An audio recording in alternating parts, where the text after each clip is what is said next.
Well, Rihanna has to follow. So if Jay-Z has turned it down, who is Rihanna not to turn it down?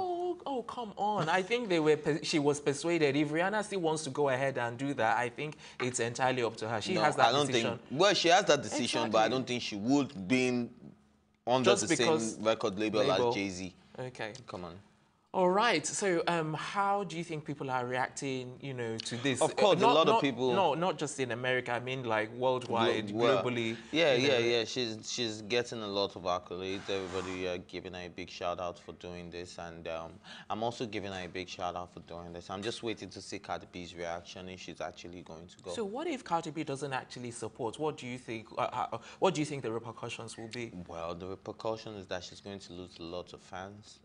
That's one thing. Do you think she could actually lose? Because I think some people will be diehard fans and will be like, regardless, they may still support her. Well, and some people, well, she might not lose so much, but she will lose some. Some, okay.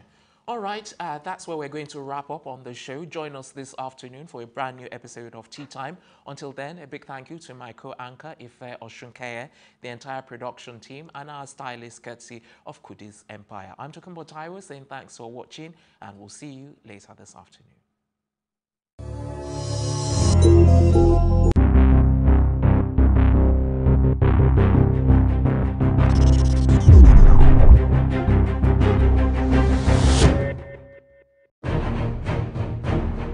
It's very important to care about politics because you should know what is going on around you. It's also very important to have a say in what goes on in your society. The political decisions people make will affect many lives. Many people see politics as the government and the laws being made. While that is true, it's way more complicated than that.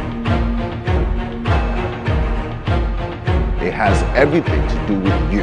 Every law that is made will impact many. Sometimes the decisions do affect people negatively. Therefore, it's very important to note that every vote that you cast will either break or make people. Politics with GA brings you the latest political news as well as insight and analysts that will discuss the most important issues that matter to you.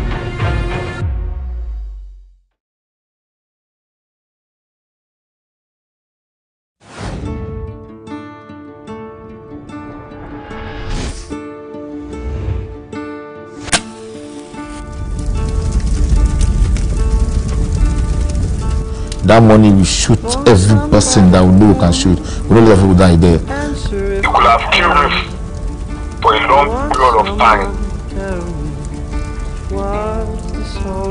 Is that time why I carry gonorrhea? I first go hospital first, but it no go. Now I come make that mama. He just pulled it, he pointed and shot. What is the soul of a man? They suffer too much. They suffer too much. Issues around the Nigerian police, we have to tackle it holistically.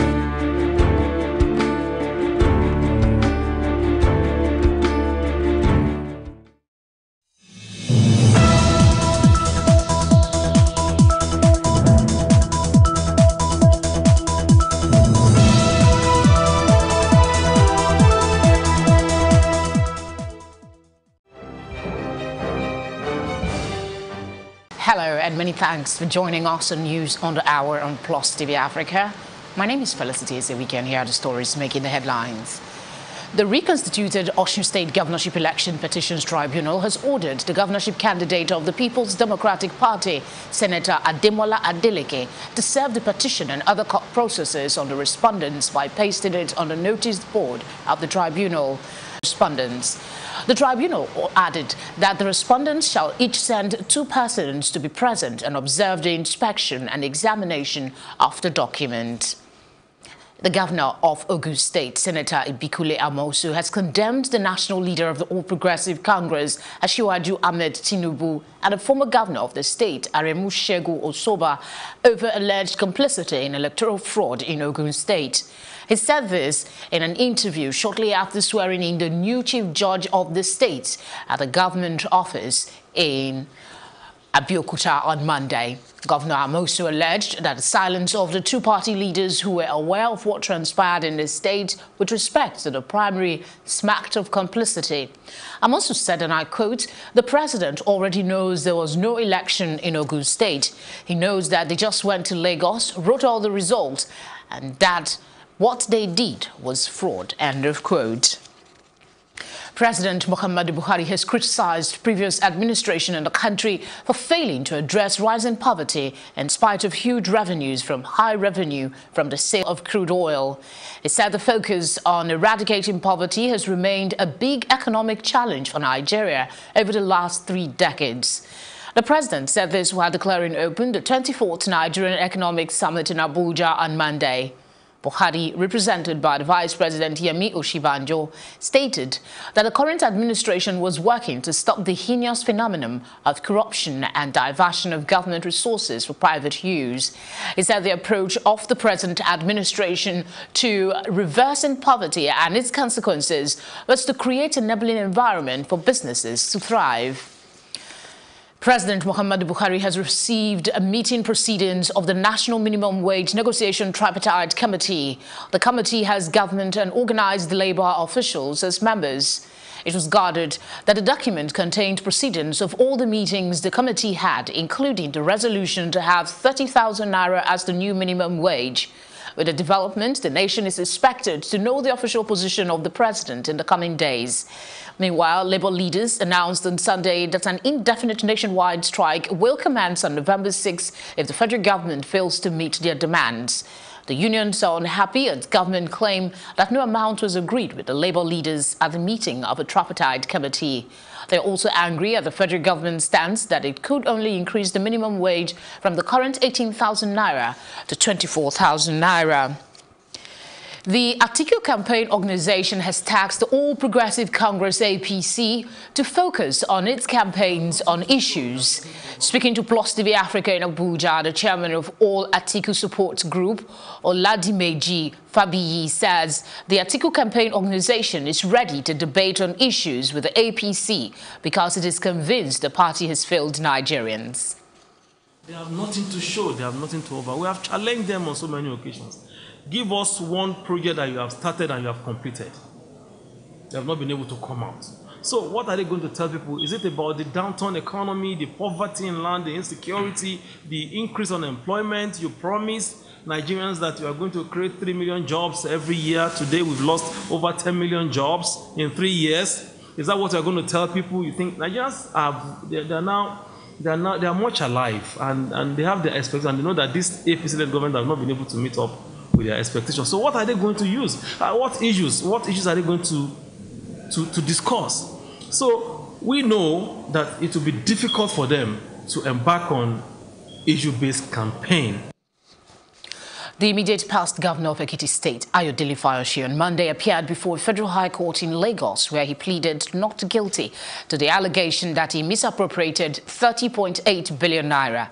EFCC is prosecuting Fayose alongside his company, Spotless Investment Limited, on 11 charges of 30.8 billion naira frauds. He has pleaded not guilty to all charges. After the arraignment of the accused, defense counsel Kanu Agabi-San, who is a former Attorney General of the Federation, informed the court of a motion and notice for the bail of the accused. He told the court that the same had been served on the prosecution.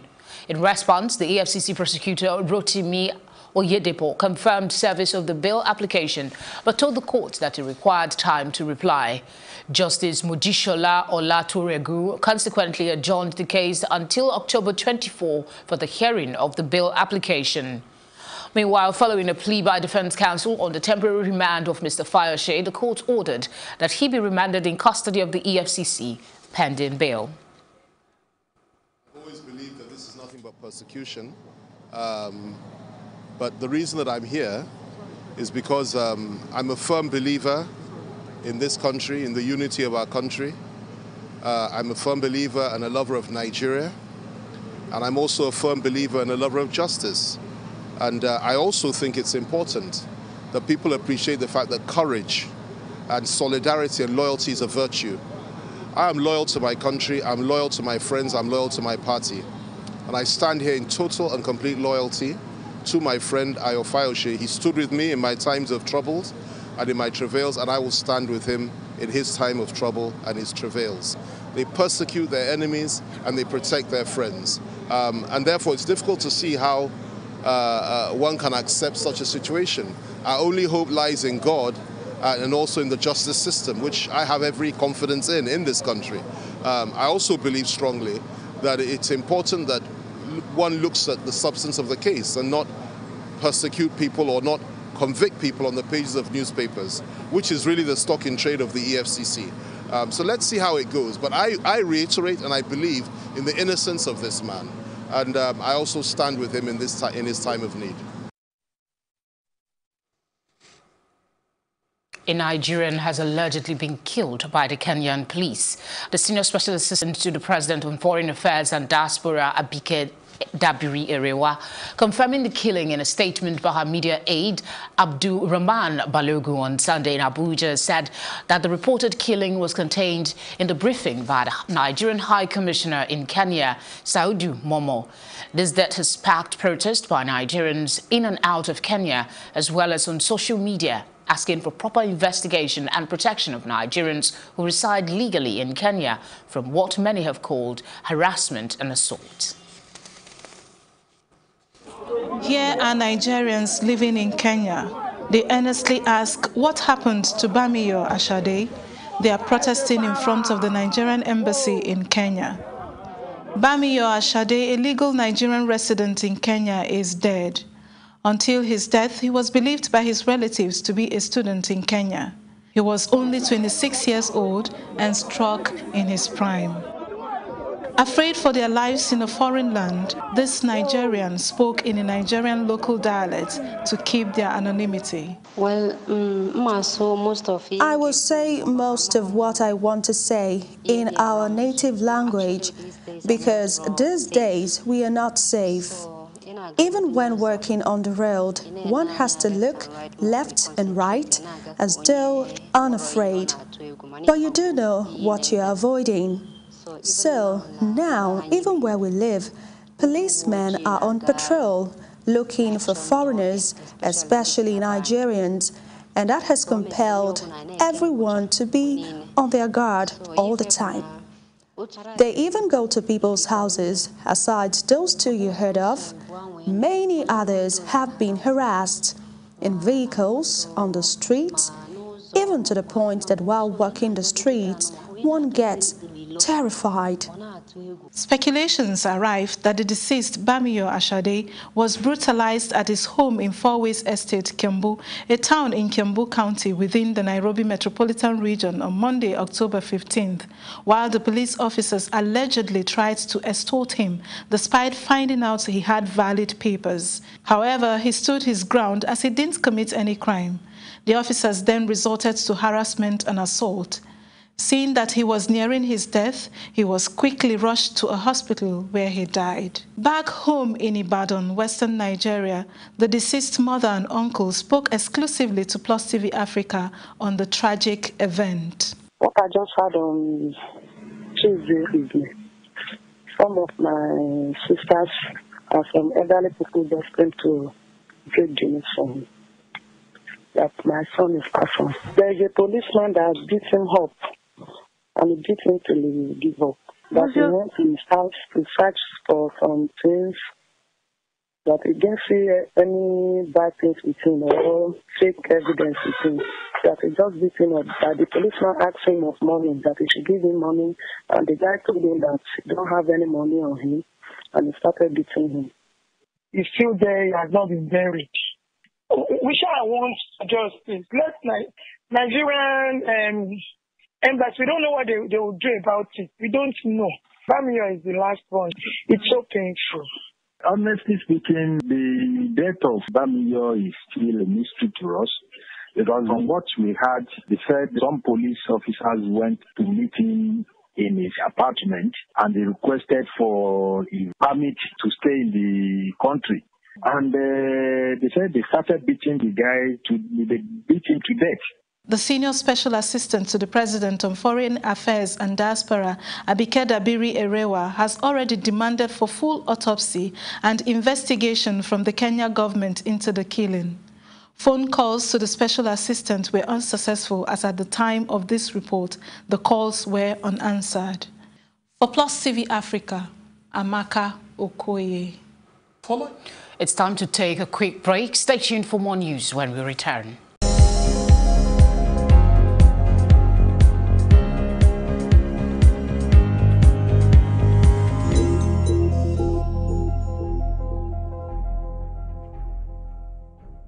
Paul Biya, who has ruled Cameroon with an iron fist since 1982, has won a landslide victory in a controversial presidential election. Reports say the government has tightened security in the capital and gunfire erupted in the volatile Anglophone region.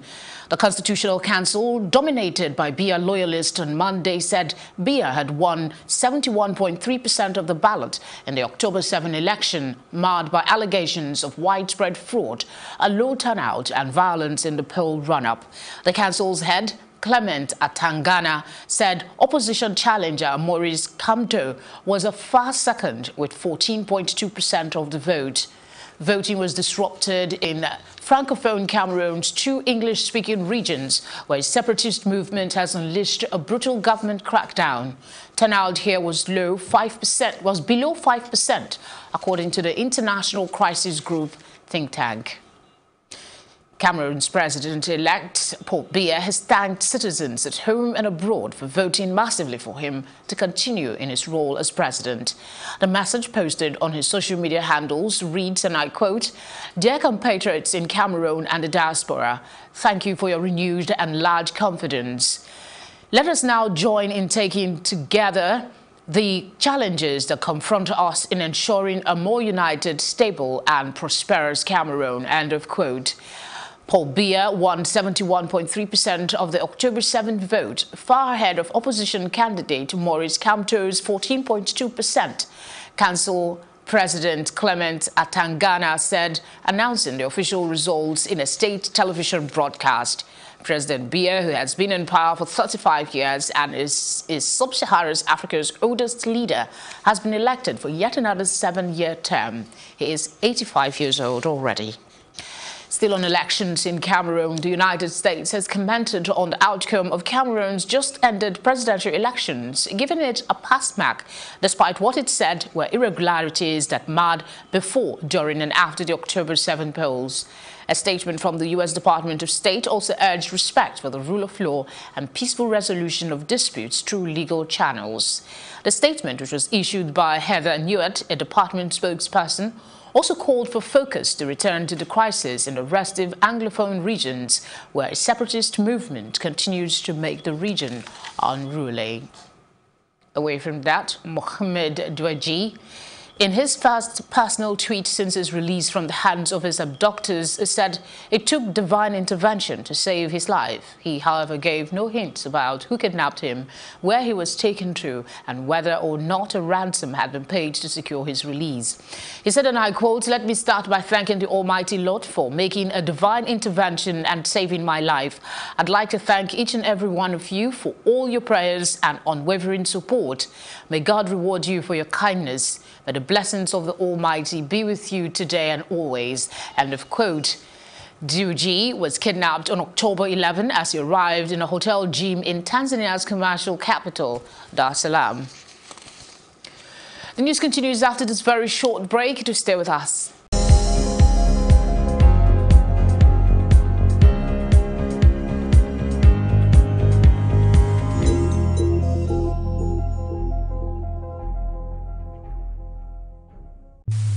Every day starts with a vision.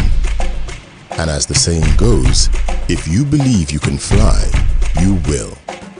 At Arik Air, we are determined to make good of every promise we make, maintaining operational excellence, an efficient fleet, and team friendliness.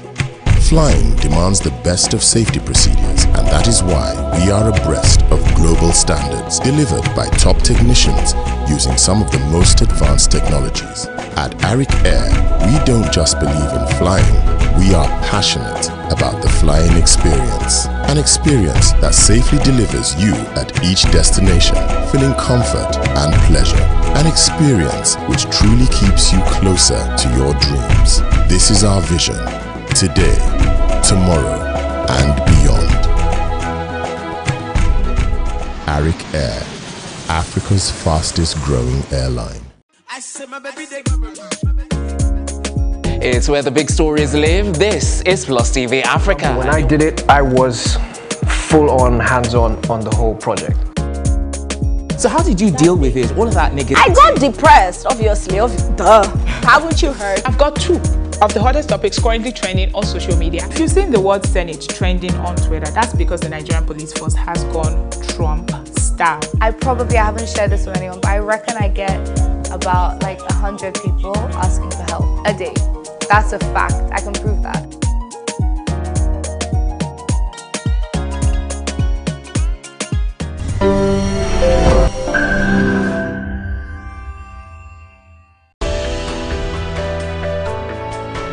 Hit 59 miles southeast of the coastal town of South at a depth of 16 miles. Suau is about 44 miles away from the capital. Amidst nationwide criticism, a senior U.S. official has held talks with Saudi Arabia's Crown Prince in Riyadh, despite growing concern over the Saudi's role in the murder of journalist Jamal Khashoggi. U.S. Treasury Secretary Stephen Mnuchin met Mohammed bin Salman on Monday. Turkish officials say Mr. Khashoggi was murdered in the Saudi consulate in Istanbul after a visit on October 2. Meanwhile, Riyadh has given conflicting accounts of the journalist's fate. It now blames a rogue operation for the murder and also said Mr. Khashoggi was accidentally killed in a fistfight. Turkish President Recep Tayyip Erdogan has said he will reveal the naked truth of the matter in Parliament on Tuesday.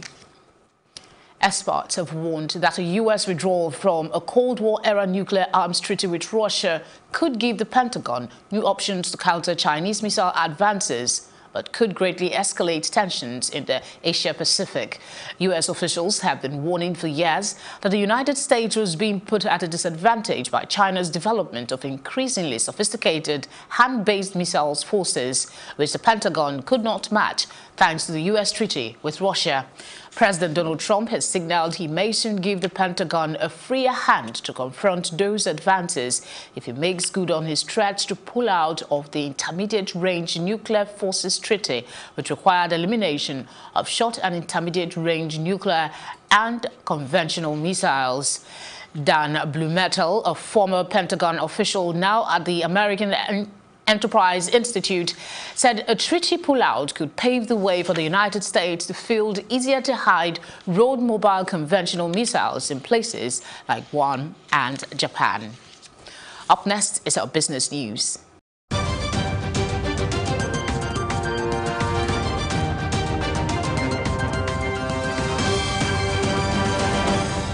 Nigeria's gas reserve has increased to 202 trillion cubic feet from its initial record of 199 TCF.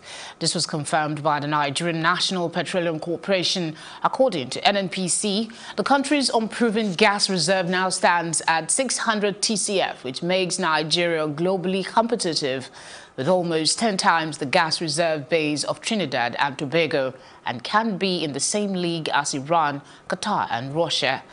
According to Dr. Maikanti Baru, director of NNPC, Nigeria's current gas production is in the region of 8.5 billion standard cubic feet per day. Baru also confirmed that the country had also significantly increased domestic gas supply while reforming the commercial framework for gas by reviewing the domestic gas price to export parity. On the activities from the floor of the Nigerian Stock Exchange from Monday, our business correspondent Irene Ubani brings us up to date on all the trades and deals that took place. A bullish first trading day at the Nigerian Stock Exchange as the all-share index rose by 0.37% to close at 32,962.82. Market capitalization stood at 12.033 trillion naira and total deals was 3,178. Top gainers were Seplat, which rose by 29 naira 90 kobo, a 4.86% increase, while Unilever rose by 3 naira 60 kobo, an 8.20% rise. And on the list of top decliners were WAPCO, which dropped by 2 naira 10 kobo, a 10% decline, and Cadbury also dropped by 60 kobo, a 6.12% drop. Leading the list of top trades was Guarantee with a volume of 74.191 million shares, valued at 2.708 billion naira. And on sectorial indices, NSE Drop on entertainment and sports. We're back in a moment.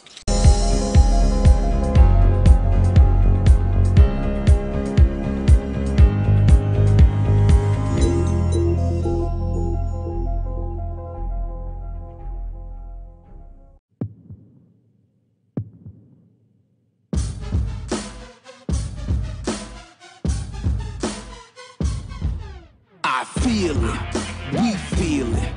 Can you feel it? The Niger spirit. Do you feel it? Cause I feel it. We all feel it. The Niger spirit. We don't just feel it, we live it. And if you get it, you got the Niger spirit. This Niger spirit, we breathe it. Best believe it, real as my heartbeat is. The Niger spirit, you can't beat it. So even when I lose, I am not defeated. We all breathe it, we all bleed it, we all live it. The Niger spirit, the Niger spirit. We love it, we live it. Niger all the way. Niger all the way.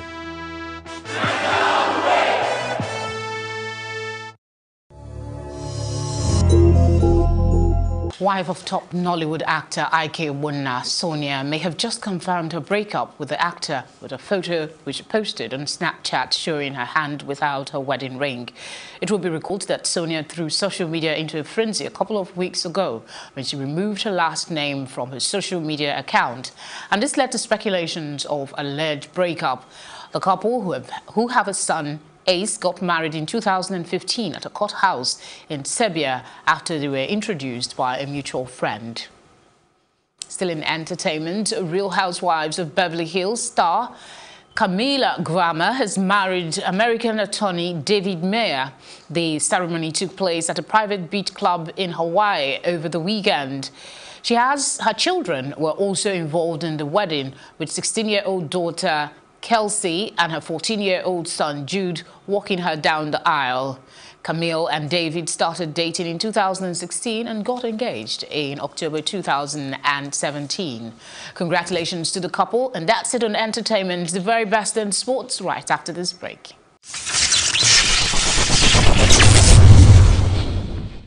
And in sports, Mesut Ozil captained Arsenal for the first time in the Premier League and delivered one of his best performances in an Arsenal shirt as his goal. And substitute Pierre-Emerick Aubameyang's brace inspired Arsenal to a 3-1 victory over Leicester City on Monday night and a 10th successive win in a row in all competitions.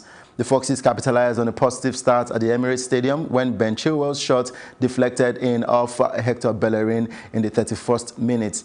Ozil played a key role in both goals, and his man-of-the-match display was instrumental in an impressive victory, which moves the Gunners back into fourth position in the Premier League. And Arsenal travelled to Sporting Lisbon in the Europa League on Thursday before going to Crystal Palace on Sunday. And Leicester City hosts West Ham next Saturday. And of course, our Central Coast Mariners said that Olympic sprint champion Usain Bolt is unlikely to sign a deal with the club without a financial contribution from a third party. The Mariners said they have made a contract proposal broken down into football and commercial terms, but Bolt will not train with the team until and if an agreement is reached. In outlining the football element of the proposed deal, the Mariners said Bolt had made great progression with them.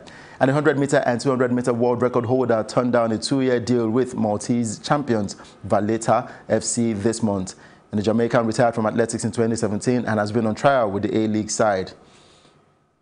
And in basketball, LeBron James missed 2 crucial free throws and a game-winning shot as the Los Angeles Lakers fell to a dramatic 143-142 overtime loss to the San Antonio Spurs in the NBA. And James, who scored 32 points and handed out 14 assists, made a 3-pointer with 3 seconds remaining in regulation to force the game into overtime. but the Spurs ultimately denied James his first win as the Laker in the extra period. And that's it on Sport Update on Plus TV Africa. I am Udoka Njoku. Many thanks, Udoka. And that's our news roundup of events at this hour. For more news updates, please follow us at Plus TV Africa on Facebook, Twitter and Instagram. You can also subscribe to our YouTube page. That's also at Plus TV Africa. We'll be back later with more stories making the headlines. Do please join us again. Thank you for watching. Important to have a say in what goes on in your society. The political decisions people make will affect many lives. Many people see politics as the government and the laws being made. While that is true, it's way more complicated than that. It has everything to do with you. Every law that is made will impact many. Sometimes the decisions do affect people negatively. Therefore, it's very important to note that every vote that you cast will either break or make people. Politics with GA brings you the latest political news as well as insight and analysts that will discuss the most important issues that matter to you.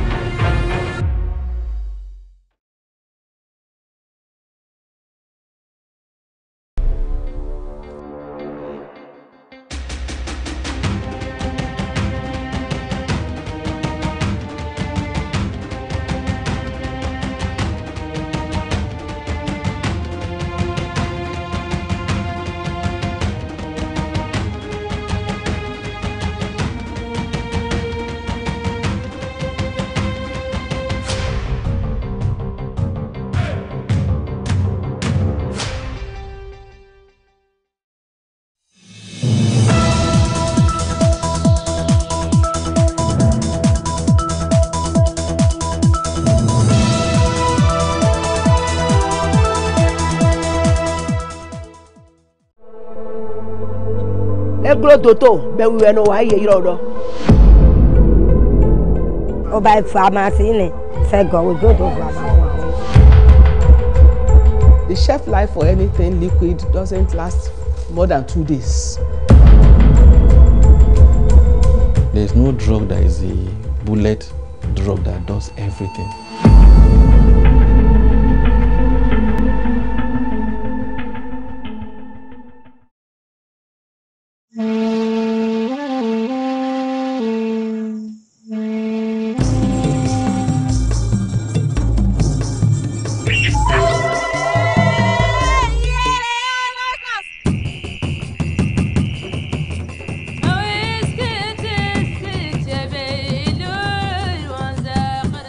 I'm going to see the women who are going to tell us more about the herbs and what they use the herbs to treat.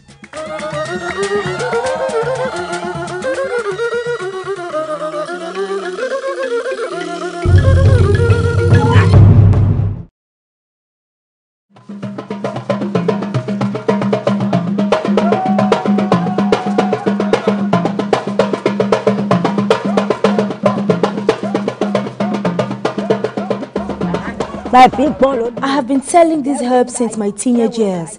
This was my parents' trade, which I continued after their death. I get my supplies from Dahomey, Benin Republic. My preparation for malaria is potent for 2 weeks. By observing my patients, I know what their health issues are. I can confidently tell you that these patients will have no reason to go back to the hospital.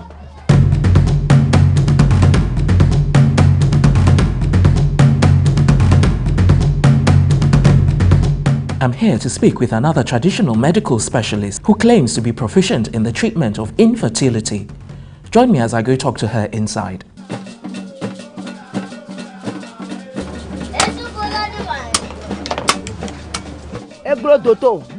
People refer to me as the one who can do what the doctors cannot do.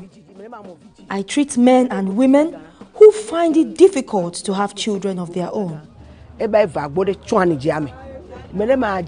I also help treat women whose children die at birth.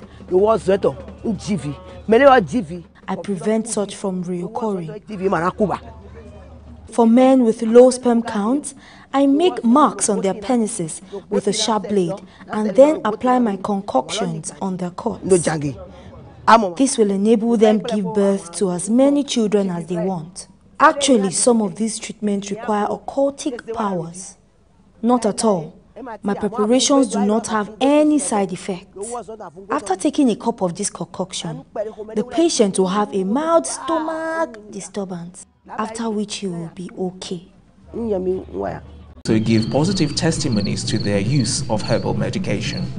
When I started to have problems with it, it would take me about 6 hours before I can urinate.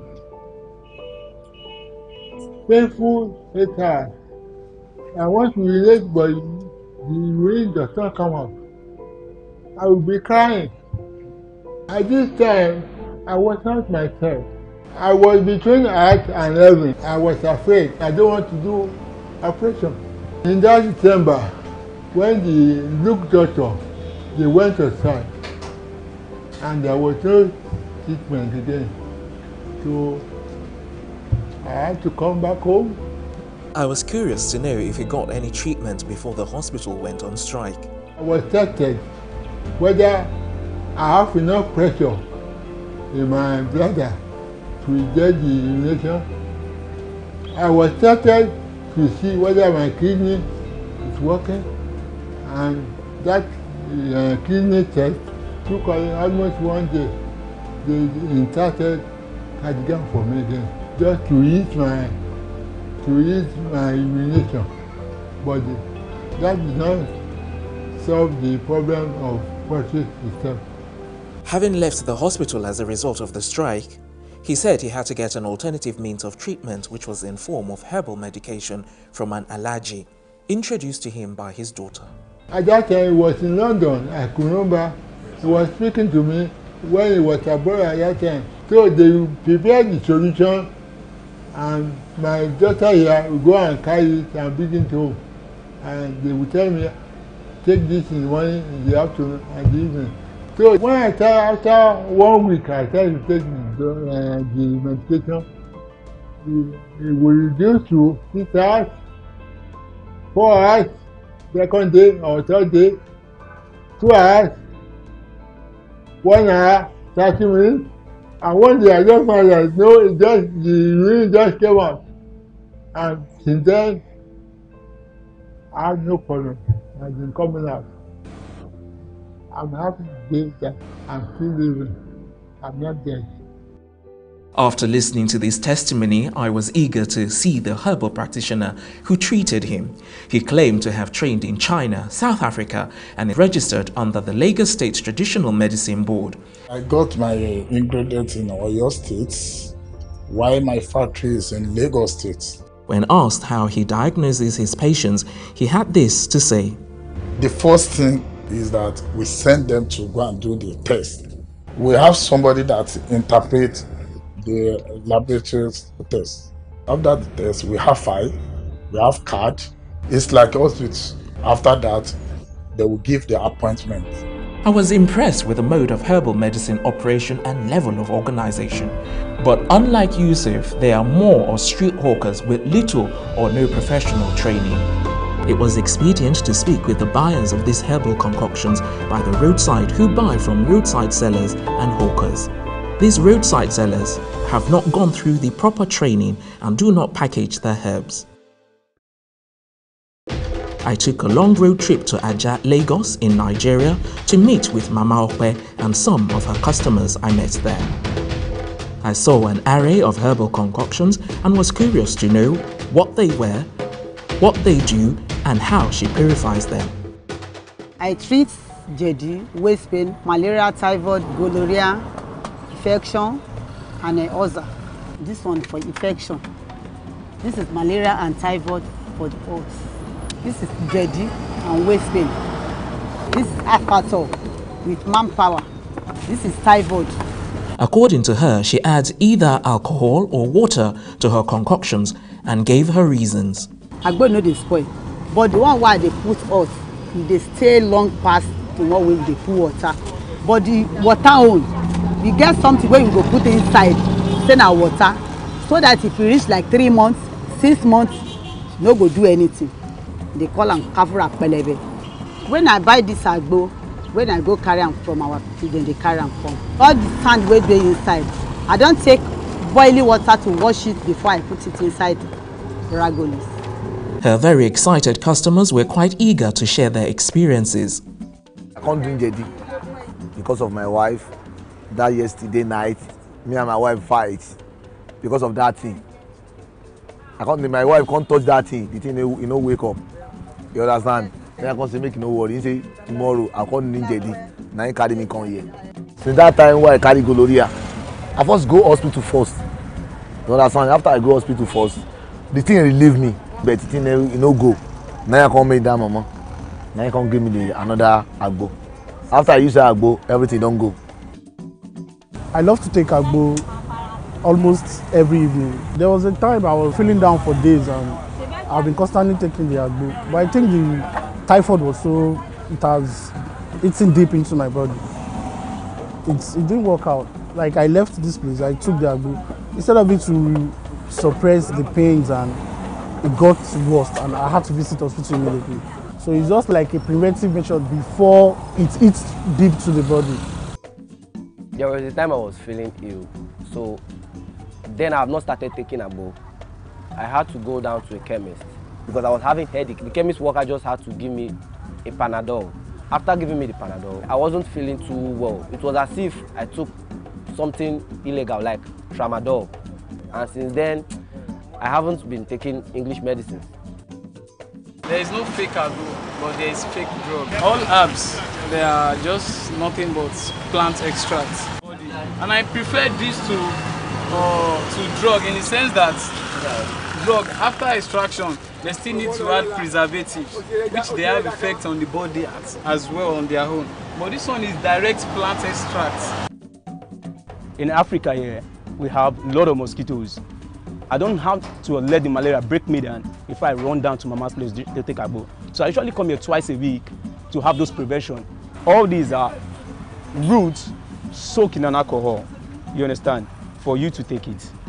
Why would I want to take an NSC that is not medicinal when I can always take this that is medicinal? Although Mama Okpe has 10 years experience, she said she still had rules regarding her sale of the herbal concoctions. Some they carry small pikin come here. They say maybe my pikin no, it never shit this when I born am like 8 days. I go say carry and go hospital. Cannot treat it. Because if I give am nagbo now, anything can happen. To my surprise, I met corporately dressed men who expressed their satisfaction with the intake of these herbal concoctions locally known as agbo, but refused to be interviewed. Some of them shared their reservations. The problem I just have with herb is there is no particular dosage. You can take overdose and you can take below dosage. In most cases, we just get to the agbo place and we've been served. We don't know the kind of water that is being prepared with, but I've been treated with it, so, and it works. More clarity was necessary on various types of herbal practitioners, such as the woman interviewed in Makoko, Mama Okpe, Dr. Yusuf, and others seen selling by the roadside. Nowadays, medicine have gone beyond the local one. In as much that doctors can call themselves pharmacy. Products have been with us for centuries, and our forefathers have used those drugs before modern medicine came into being. And most people have used these drugs, gotten better. But the big challenge is that who administer these drugs, who diagnoses this problem in the first place, the dosages, the frequency, the impurities, and all that. He didn't disintegrate the efficacy of the herbal medications, but was concerned about the crude content. Though these herbal drugs may have their own efficacy depending on what they are treating, but they are also contaminants. For instance, if somebody picks up a plant to use to treat, is it the whole plant that is important in the therapy or some part of the plants? So impurities and contaminants to be removed from this so that the adverse effects or side effects would not be included in the treatment of this. Having spoken to Dr. Ekre, I went on to see a pharmacognosist at the University of Lagos. I'm here at the Faculty of Pharmacy in the University of Lagos to consult with Dr. Dada, who has been a pharmacognosist for over 20 years. Herbal medicine generally is more of preventive than being curative. When I asked her how her patients are being diagnosed, she said she uses a quantum magnetic resonance body analyzer to test her patients. A lot of people are sick, they don't know. When they come, we assess their health status. We have an equipment to that effect that we use, which is quantum resonance. It will let us know the states, the different organs of the body are, so that we know the type of help or assistance that we can advise and give them. And the herbal drug they can use, we let them know. We don't force it on them. So if they willingly agree, then they buy from us. Inquiring about how and where they get their ingredients, we were taken to the university's botanical garden, where some of their ingredients were gotten. We have located where some of them are growing in our environment, and we go there to collect, especially in Akoka.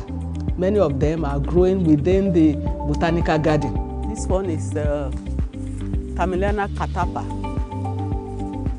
It's one of the ingredients for our antioxidant C. It has a lot of antioxidant properties. Then this one is Nimbodia levis, one of the ingredients for the anti-stress. We collect them fresh here before we take them to the lab to process. The ones that we cannot get within the environment, we have what we call collector that we send to go and collect white for us. They go to where they are growing naturally and collect. The type of purification we do is you make sure there is no microbial contamination, you make sure that there is no foreign substances there, and the official level that is permissible is always stated. Once it is within that permissible level, your drug is okay, and that is what we call standardization. Our products are as a result of research. We do all these things, we use animals, experimental animals, to see the effect of the drug first before we start production. So while we are treating the animals, where we are using the animals in the experimental stage, we use different doses to see which one will be effective. So it is from there we select dose. So we don't use arbitrary dose, because dosage is very important too in whatever you are doing. She also showed me some of their locally made herbal teas. We have anti-stress tea because of the environment we are, Lagos, where you have a lot of stress, and that is one of our fast-moving products. Anti-stress tea. We have antioxidants. Antioxidant is very important in any living thing because it prevents a lot of disease from occurring. So that's another very moving product we have. Antioxidants. We have brain tonic. A lot of people, especially with age, are losing memory. So this enhances memory. However, she re-emphasized on not recommending herbal medicine for emergency cases. We don't usually use herbal remedy for emergency. When you have emergency, the orthodox medicine may be more appropriate. But if it is not emergency, I will go for the herbal. And the reason is that herbal medicine are naturally made, and they go well. They are friendly with the body because being nature to nature, you don't have much side effects as you normally have with orthodox medicine, because orthodox medicine are synthesized and produced in the laboratory using different chemicals. And many of these chemicals, people have discovered that they are causing a lot of side effects.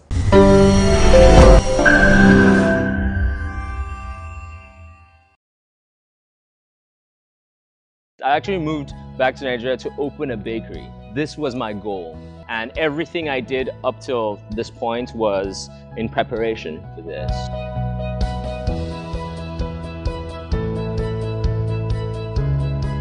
First of all, life was great because I moved in 2015 right before the recession, right? It was awesome. I was like, wow, there's so much money out here, man. The cost of overheads, power generation, water, you have to be your own local government. And there are no tax breaks. Many places where, where they realize the small business environment is difficult would offer some kind of tax breaks and incentives. We don't do that out here. We want you to come back. We want you to, to start businesses here, but we're not going to do anything to help you. All my experiences in the past have led me ultimately to where I am now.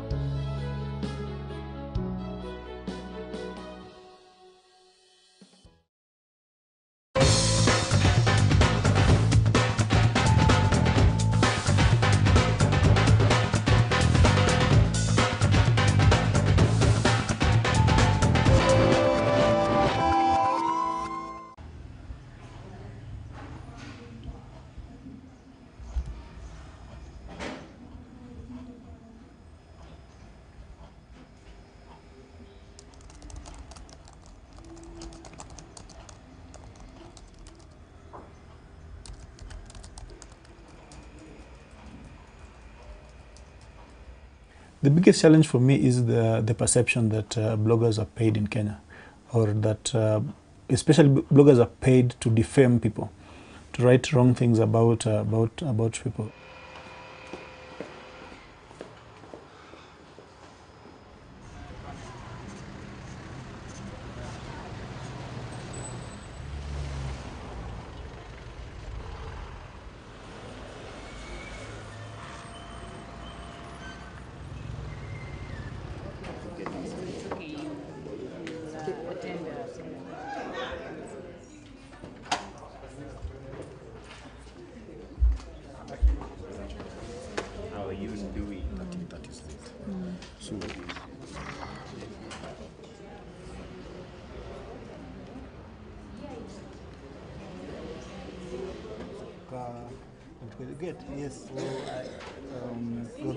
What's happening in that specific county, but they are also making money from it and employing other people.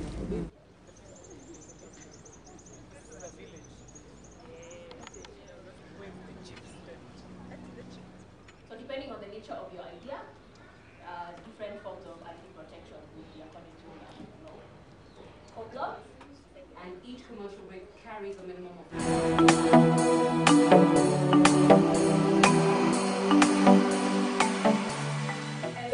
this category is Tefmora.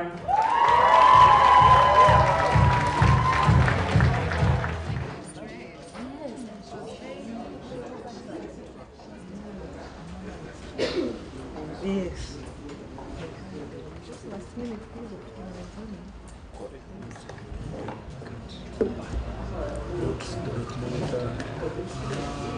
We realized if they can target other people, they can also come and target us.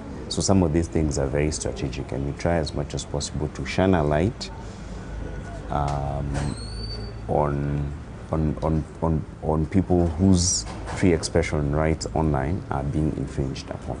I've discovered so many blogs through Bake. I've met so many bloggers.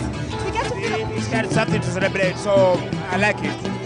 Unite was one and do projects together. It's a nice way to get bloggers to start blogging. I'm totally lost for words.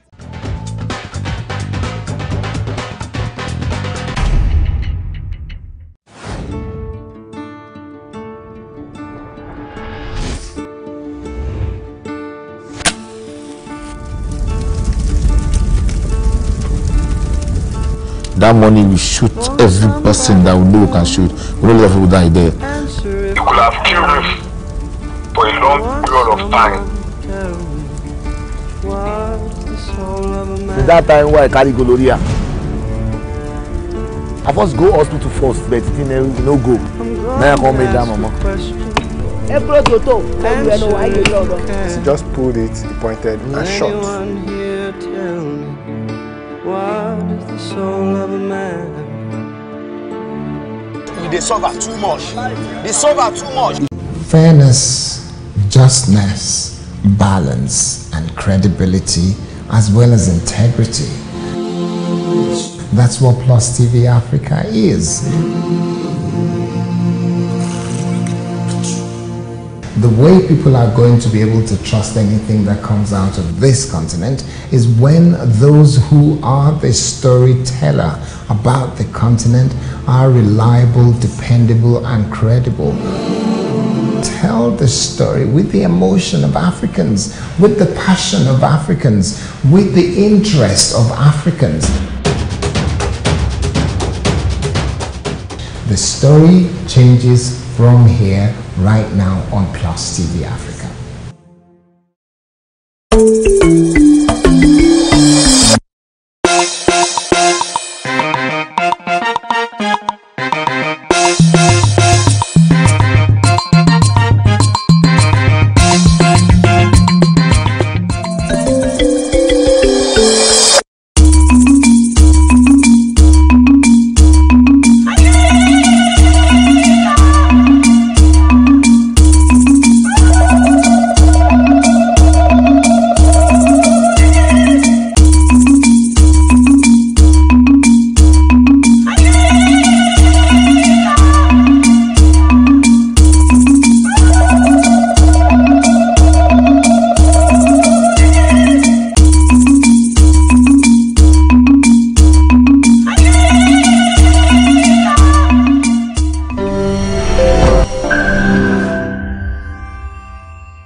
Steve Sikwezi and Alfred Muninka are heading to work in Malawi. Every day they visit inmates held in police stations and prisons. They are legal assistants and work for PASI, an aid organization that provides free legal services for inmates. What we are trying to do is to screen them up and check if they are arresting police officers. After meeting the arresting police officers, we find out from them if they can be possibly released on bail. The conditions in Malawi's prisons are appalling. The cells are overcrowded, and often younger inmates are mixed together with older, hardcore criminals. Steve has been helping inmates for many years. It all started with a friend of his who was many of the young inmates are here for petty crimes like theft. They often steal because of grinding poverty. If the offence is not too serious, Steve sees if he can negotiate their release. Yeah, this woman. A paralegal has to be a best communicator, right? He should be able to understand the people he's meeting with, talk with them, get their stories. Many inmates are simply locked away, without trial, without ever seeing a judge. Something clearly violating Malawian law. People suspected of committed crimes should be dealt with accordingly and in time. Taking a person into custody, rot in the cell for 5 months, 6 months, 2 years, 3 years, 4 years, then where is the criminal justice system? It's usually the policemen who decide the punishment. Mere suspicion is sometimes enough to put you in jail. That's why Steve and Clifford Msiska founded PASI in 2000. At the time, the judicial system was even worse than it is today. When we went to our Zomba maximum security prison, we found 197 child offenders who were there illegally. What I mean is they had no papers authorizing them to be in prison. But for them, because they didn't have any legal representation or because they are not familiar with the laws and procedure, they thought that that was in order. Thanks to the legal aid PASI offers, the situation has improved considerably. Steve and Alfred have helped thousands of prisoners. Today, the organization keeps a check on numerous police stations and prisons. Occasionally, Steve and Alfred visit some of their former clients, like Philippa Maricini. At just 30, the mother of 3 has already had a lot of experience with the law.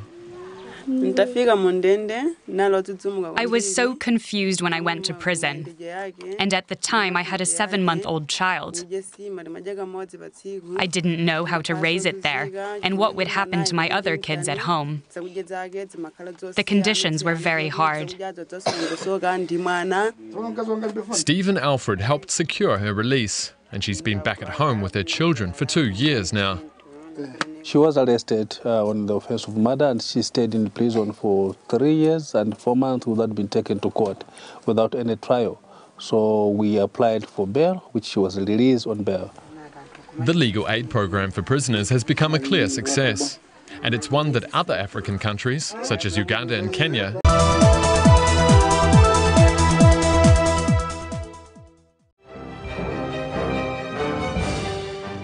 Hello and many thanks for joining us on News on the Hour on Plus TV Africa.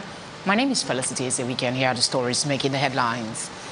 The reconstituted Osun State Governorship Election Petitions Tribunal has ordered the governorship candidate of the People's Democratic Party, Senator Ademola Adeleke, to serve the petition and other court processes on the respondents by pasting it on the notice board of the tribunal.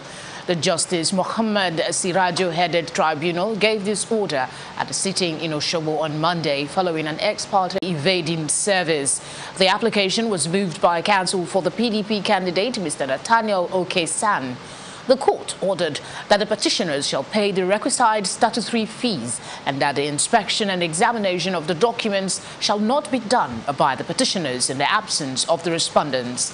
The tribunal added that the respondents shall each send 2 persons to be present and observe the inspection and examination of the document.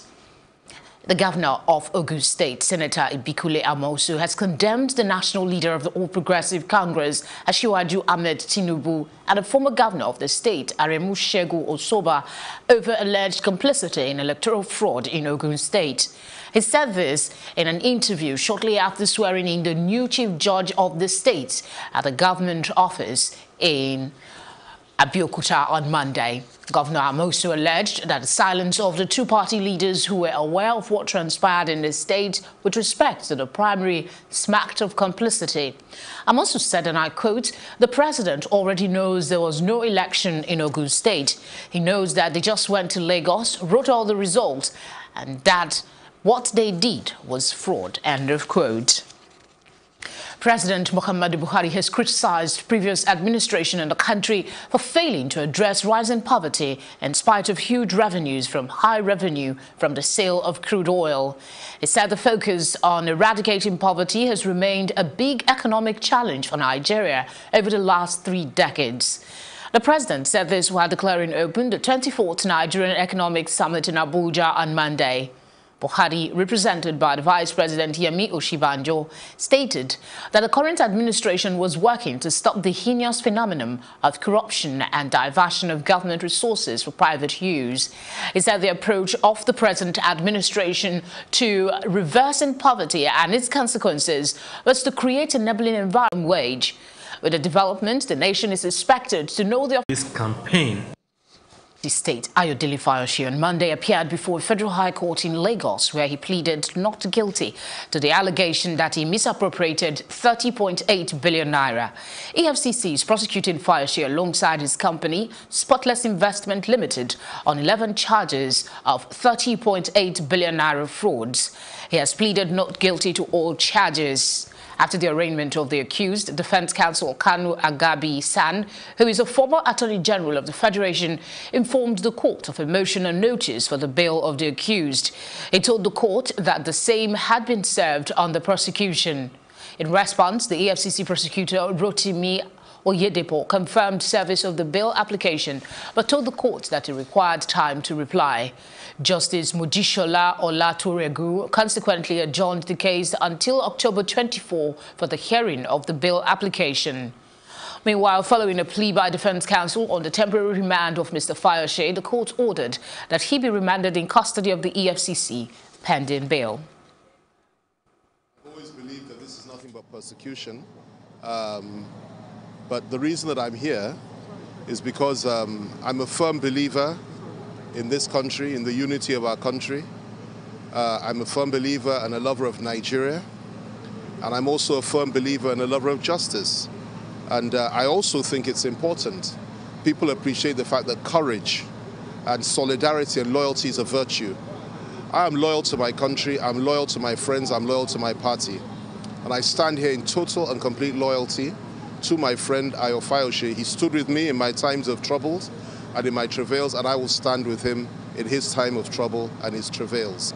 They persecute their enemies and they protect their friends. And therefore, it's difficult to see how one can accept such a situation.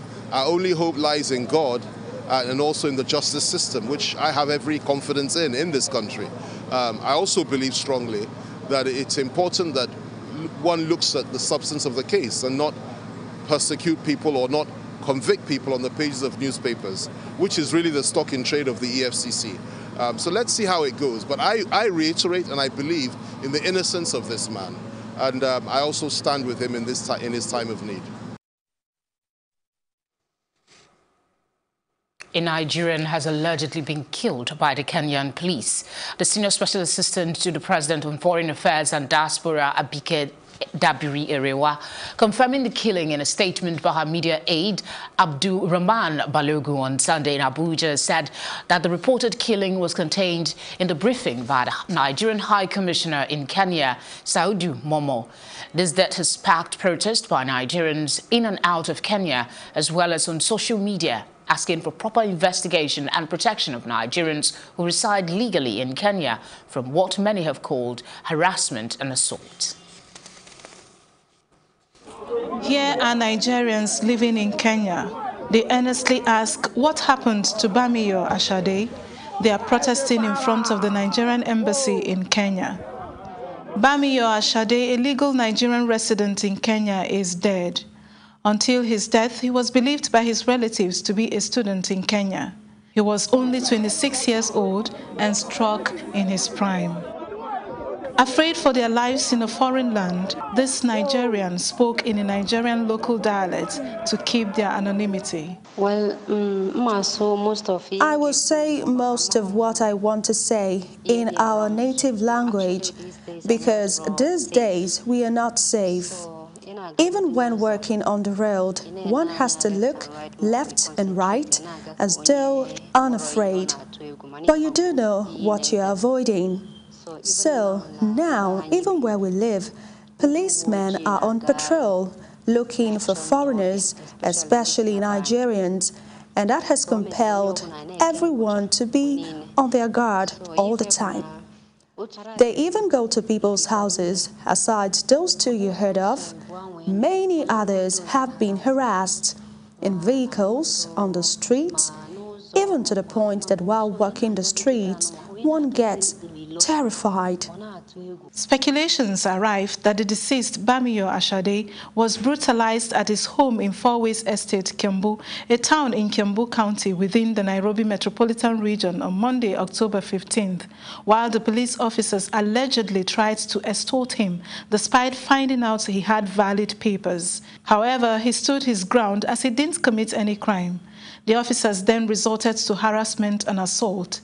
Seeing that he was nearing his death, he was quickly rushed to a hospital where he died. Back home in Ibadan, Western Nigeria, the deceased mother and uncle spoke exclusively to Plus TV Africa on the tragic event. What I just had on Tuesday evening, some of my sisters and some elderly people just came to get the news from me that my son is passing. There is a policeman that beat him up.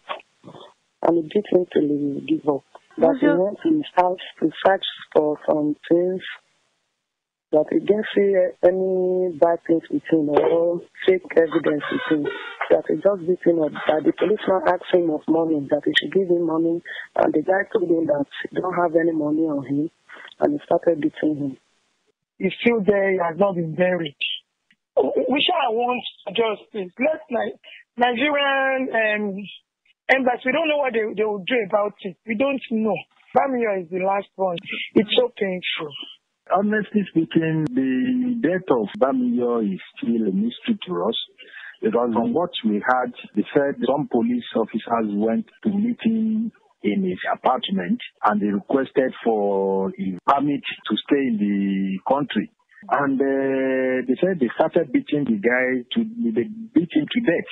The senior special assistant to the President on Foreign Affairs and Diaspora, Abike Dabiri Erewa, has already demanded for full autopsy and investigation from the Kenya government into the killing. Phone calls to the special assistant were unsuccessful as at the time of this report, the calls were unanswered. For Plus TV Africa, Amaka Okoye. It's time to take a quick break. Stay tuned for more news when we return.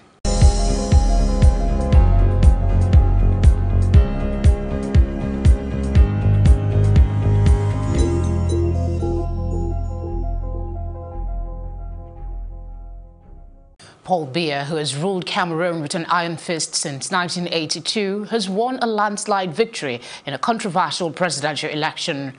Reports say the government has tightened security in the capital and gunfire erupted in the volatile Anglophone region. The Constitutional Council, dominated by Biya loyalists on Monday, said Biya had won 71.3% of the ballot in the October 7 election, marred by allegations of widespread fraud, a low turnout and violence in the poll run-up. The council's head, Clement Atangana, said opposition think tank. Cameroon's president-elect, Paul Biya, has thanked citizens at home and abroad for voting massively for him to continue in his role as president. The message posted on his social media handles reads, and I quote, "Dear compatriots in Cameroon and the diaspora, thank you for your renewed and large confidence.